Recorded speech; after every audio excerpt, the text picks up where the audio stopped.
Itu skill Datuk Pertua. Ya, skill. Ya. Tapi kalau saya hukum itu pun skill juga.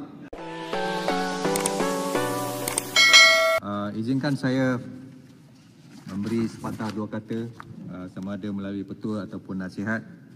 Sebenarnya saya telah baca banyak kali peraturan mesyuarat ni. Terdapat banyak peraturan-peraturan mesyuarat yang kita tak ikuti sebenarnya.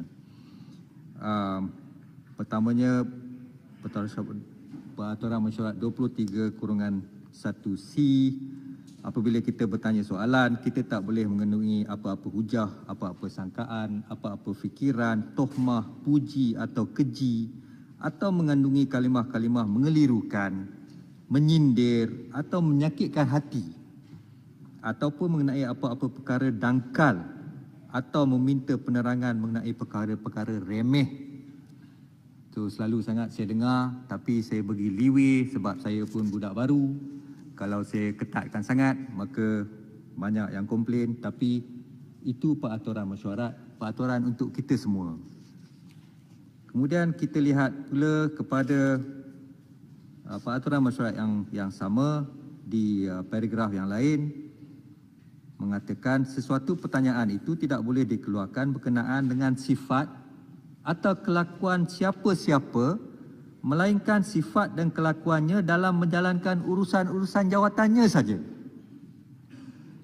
Tapi banyak kali juga saya dengar perkara yang lain mengenai sifat-sifat yang bukan mengenai sifat di dalam jawatan dikeluarkan dan diperbahaskan, bukan sekali malah banyak kali. Bila ditegur, ditarik balik, tapi dibuat semula.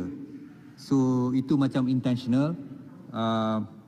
Saya rasa itu pun kita perlu perhatikan. Itu skill Datuk Pertua. Ya, skill. Ya.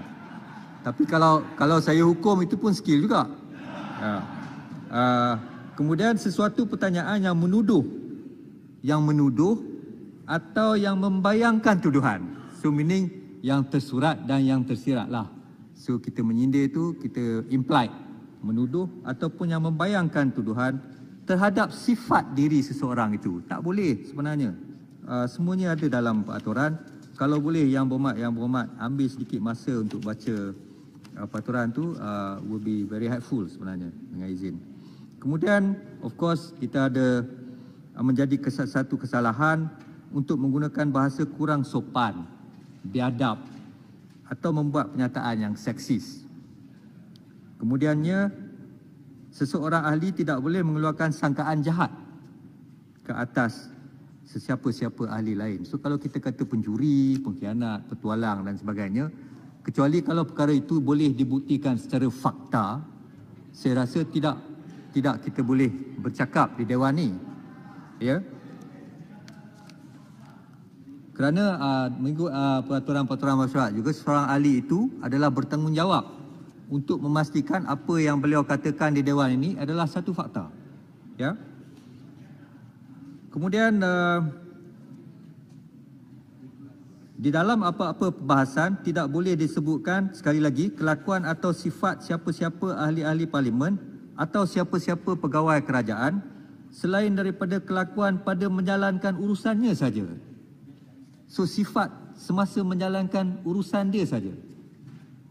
Dia pecah amanah ke semasa menjalankan urusan, itu boleh. Tapi sebagai sifat peribadi tak boleh. Yang ini yang penting. Yang ini yang selalu orang banyak kali saya lihat dilakukan. Pengurusi boleh tidak membenarkan mana-mana ahli meminta penjelasan sekiranya didapati bahawa majlis mesyuarat tidak mempunyai masa yang secukupnya. So saya pun telah banyak kali pesan, kalau masa tak cukup, tak perlulah menyoal dan meminta penjelasan yang tambahan lagi apabila perkara itu tak ada kena-mengena dengan isu yang sedang diperbahaskan. Tidak mempunyai masa yang secukupnya untuk menyelesaikan urusannya, atau, ini penting, jika pengurusi mempercayai bahawa niat ahli yang meminta penjelasan adalah semata-mata untuk mengacau ahli yang sedang bercakap. Ingat tu Arau. Itu Arau selalu kacau ni. Ingat tu balik. Itu jelutong. Jelutong. okey. Saya rasa Arau dengan balik kuat lah. Arau. Julutung dengan baik-baik julutung. Arau. Batu kawan. Jadi kita nampak kedua-dua pihak menuduh antara satu sama lain. Jadi siapa yang bersalah, guilty tu, siapa makan cili dia lah rasa pedas. Jadi saya ingin menasihatkan agar kalau boleh kita bukan saja membaca peraturan-peraturan mesyuarat, malah kita menghayatinya.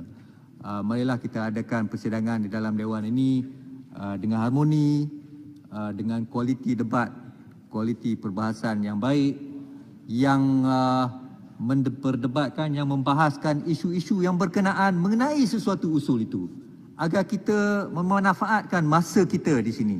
Ya, ramai orang yang kata tak dapat orang kata cukup masa untuk berbahas, tapi saya rasa ada masa untuk bahas itu cukup, tapi kita tak perbahaskan, tak menggunakan masa itu dengan sewajarnya. Ya, Datuk Pertua. Saya. Pada perkiraan Datuk Pertua, adakah selama kami berdebat ini ada kualiti ataupun kurang kualiti? Boleh saya jawab secara bertulis tak? Saya tiru Yang Berhormat Menteri kita. Yang Berhormat, sidang Datuk Yang mesyuarat Dipertua. kedua penggal ketiga Parlimen ke-14 Datuk Yang Dipertua. 2020. Datuk yang kulai. Saya. Ya, saya juga nak minta bantuan daripada Datuk Yang Dipertua, kerana semasa sesi jawab ataupun pembahasan, banyak isu yang dijanji oleh Menteri atau Timbalan Menteri untuk memberi jawapan bertulis kepada kami. Sekarang hari terakhir. Handset saya menunjukkan bahawa pada 3 hari bulan Ogos, Timbalan Menteri Pendidikan janji untuk memberi jawapan bertulis. Sampai hari ini tak dapat. Jadi bagaimana kita nak pastikan bahawa ahli-ahli parlimen bolehlah menjalankan tugas dengan lancar. Jadi saya rasa ini pun kita perlu dapat jaminan dan juga bantuan daripada Datuk Speaker untuk memastikan di sebelah sana, terutamalah menteri-menteri, timbalan-timbalan, untuklah memberilah jawapan kepada kami secepat mungkin. Hari ini sudah hari terakhir. Menteri, sama Menteri. juga Dipertua. Speaker, Ya. sama juga Timbalan Menteri Pengangkutan belum lagi bagi jawapan bertulis dan juga yang lain-lain lah. Terima kasih. Tuan Yang Dipertua, Segambut nak membangkitkan bahawa walaupun kita mendapat jawapan bertulis, Tuan ini betul. Tetapi- Bawa tajuk apa? Yang Berhormat. Yang Berhormat. Dalam bahasan bawa tajuk apa sekarang? Bertanyalah. Ini kira hal-hal lain lah, Arau. Hal-hal lain. Kalau Yang Berhormat boleh bagi itu, bagi kebenaran soal 5 minit untuk Dialog. Kalau tidak nanti tak habis. Saya juga 22 bulan PH memerintah. Tidak ada jawapan dibagi pada saya. Saya nak beritahu. Tapi sekarang ni ada juga jawapan yang dibagi. Masalahnya Arau tak baca. Bagus. Dia dah bagi dah, Arau Jadi tak baca. sekarang saya minta masa 5 minit untuk... Cuba saya baca, bertanya. Arau. Buka. Sila, saya nak akhirkan perkara ini. Tak apa Segambut. Saya cuma, of course, apabila dijanji itu dan dimasukkan ke dalam Hansard itu, maka itu adalah satu janji yang perlu dikotai, kerana itu adalah merupakan satu representasi atau satu kenyataan kepada Dewan dan perlu dipenuhi. Jadi, Betul, janji mesti ditepati. Yang Berhormat. Tuan Yang Dipertua, Hidup PN. Segambut. Saya bukan nak bangkitkan isu mereka tak bagi jawapan bertulis. Ini bagi jawapan bertulis tetapi tidak menjawab soalan. Kita tanya A, dia jawab B. Jadi Iya, itu kampur dulu. Saya punya soalan dia pun tidak jawab bertulis. Terima kasih. Tuan Yang Dipertua. Saya rasa cukup. Saya punya Tuan Yang hari Dipertua. ini tak dapat jawapan. Tuan Yang Menteri Dipertua. Undang-Undang. Ya. Dulu yang lama. Mengenai mantan. jawapan bertulis itu memang kita harus berikan. Pada masa yang sama saya juga minta sewaktu saya menjadi backbencher ni ada jawapan yang saya minta 2 tahun pun sehingga sekarang yang belum diberikan oleh mantan menteri, minta menteri. Itu memang setuju lah. Jadi begini, kita mulakan satu titik dan satu tahap yang baru. Mulai sekarang, mari kita penuhi semua apa yang kita janji Buka di dalam buku baru Dewan. lah. Di dalam Dewan, ya. Yang lepas tu saya bukan yang dipertua pada waktu tu, jadi saya pun tidak boleh berbuat apa-apa. Kita Yang berhormat semua. jumpa masa pilihan raya lah. Ahli-ahli yang berhormat semua, sidang mesyuarat kedua penggal ketiga Parlimen ke-14 2020 telah berlangsung selama 25 hari mulai hari Isnin 13 Julai 2020 hingga hari ini, hari Khamis 27 Ogos 2020. Seperti mana semua ahli yang berhormat sedia maklum, persidangan kali ini dilaksanakan ketika seluruh dunia termasuk Malaysia sedang menghadapi penularan wabak COVID-19. Urusan Parlimen pada mesyuarat kali ini telah melalui new norm atau norma baru bagi mengekang penularan wabak ini. Saya sebagai Yang di-Pertua dan mewakili kedua-dua timbalan saya ingin merakamkan ucapan setinggi-tinggi terima kasih kepada semua ahli-ahli yang berhormat yang telah memberi kerjasama bagi membolehkan perjalanan Majlis Mesyuarat dapat disempurnakan sepanjang tempoh 25 hari ini.